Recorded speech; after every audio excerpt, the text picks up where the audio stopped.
Hello friends, इस video में हम बायोलॉजी के एक्सक्रेशन टॉपिक रहेगा उत्सर्जन, इनके क्वेश्चन देखने वाले हैं। तो चलिए स्टार्ट करते हैं। फर्स्ट क्वेश्चन है, प्रोटीन के उपापचय से कौन से पदार्थ उत्सर्जित होते हैं?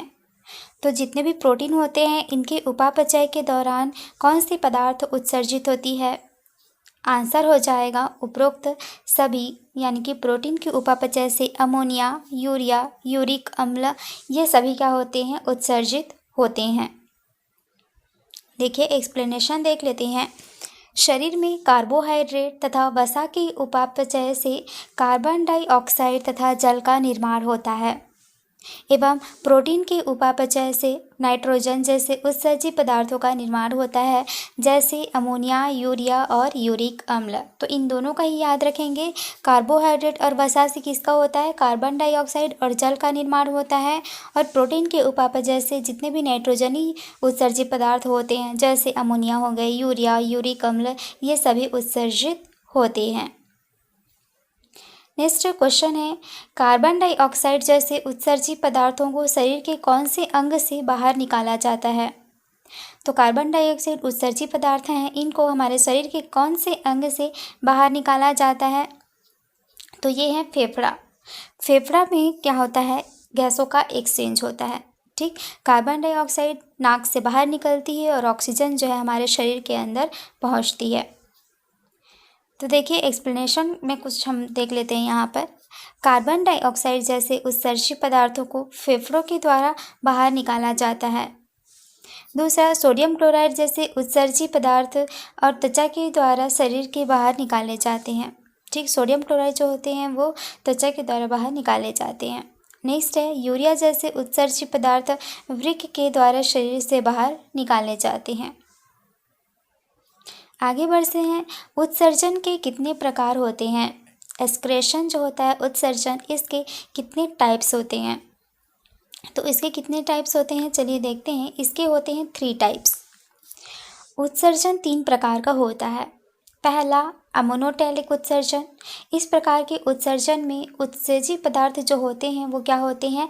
अमोनिया शरीर से बाहर निकाला जाता है। और इस प्रकार का उत्सर्जन जिन जंतुओं में पाया जाता है उन्हें अमोनोटैलिक जंतु कहा जाता है, क्योंकि उनमें अमोनिया को शरीर से बाहर निकाला जाता है।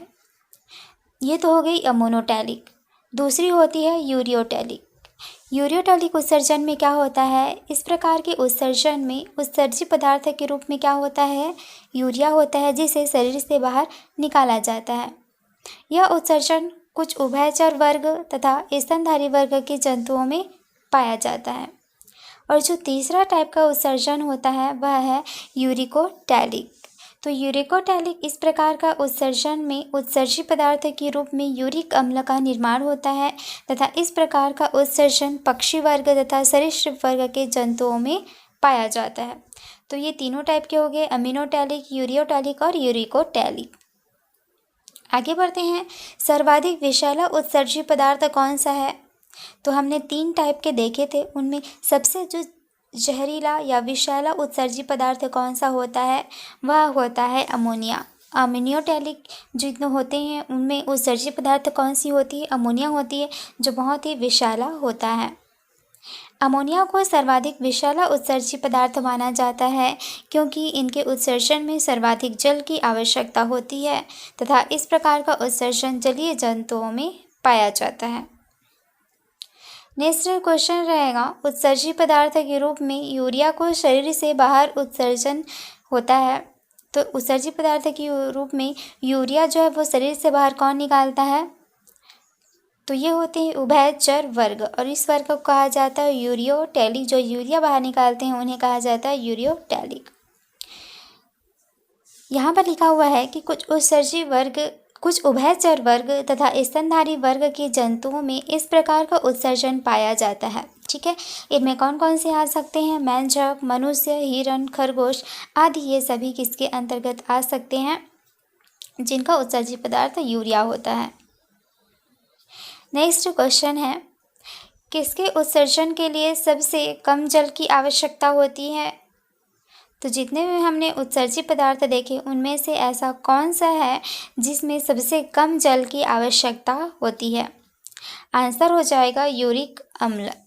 जितने भी यूरिकोटैरिक होते हैं जो यूरिक अम्ल उत्सर्जित करते हैं, इनके लिए जल की जो आवश्यकता होती है वो सबसे कम होती है, क्योंकि यह सबसे कम विषैला उत्सर्जित पदार्थ होता है।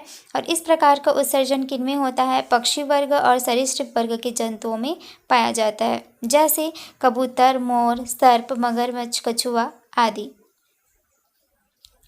आगे बढ़ते हैं। नेक्स्ट क्वेश्चन है, ऐसा कौन सा प्राणी है जिसमें सभी प्रकार का उत्सर्जन पाया जाता है?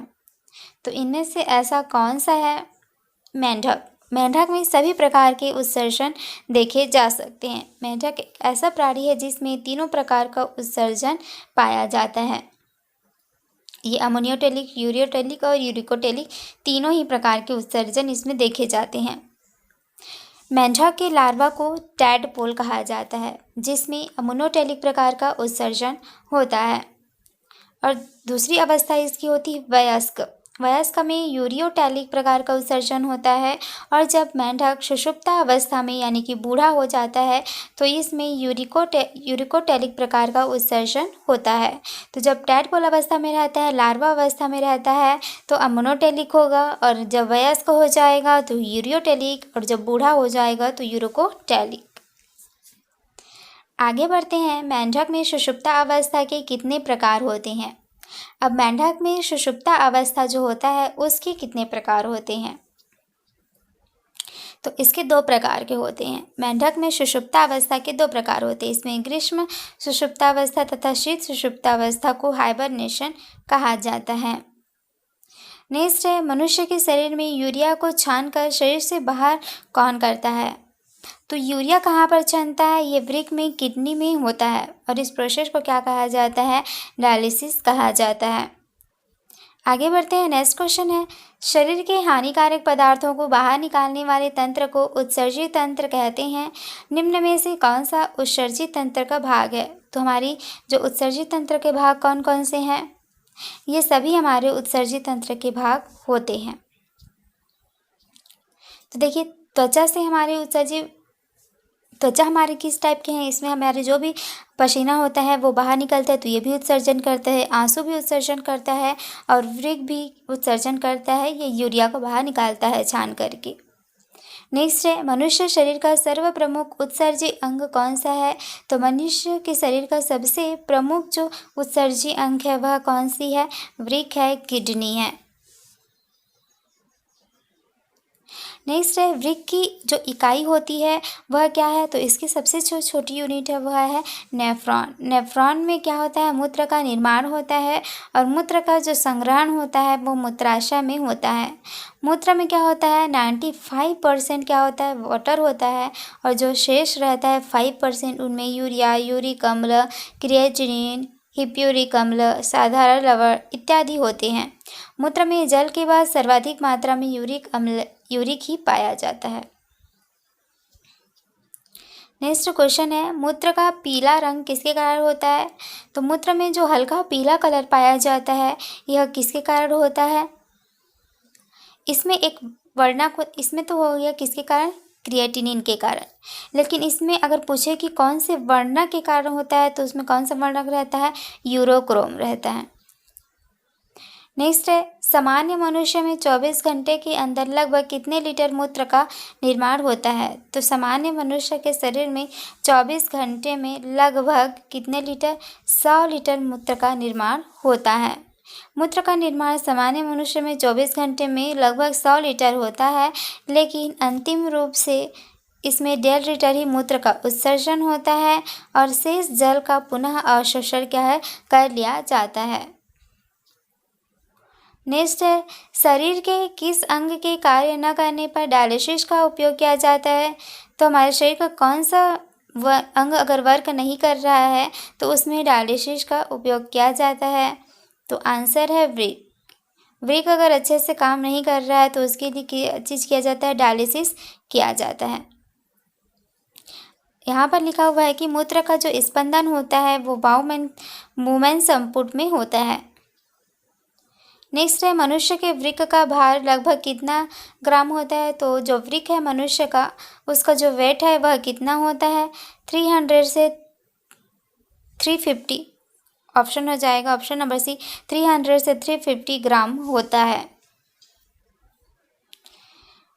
देखिए यहाँ पर बोल रहा है कि वृक्क के द्वारा छाने गई मूत्र में सबसे अधिक मात्रा में जल पाया जाता है, जबकि कार्बनिक पदार्थ के रूप में सर्वाधिक क्या पाया जाता है, यूरिया पाया जाता है।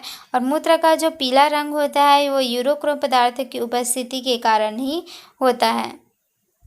नेक्स्ट है मूत्र का जो पीएच वैल्यू होता है, पीएच का फुल फॉर्म होता है पोटेंशियल ऑफ हाइड्रोजन, यह कितना होता है।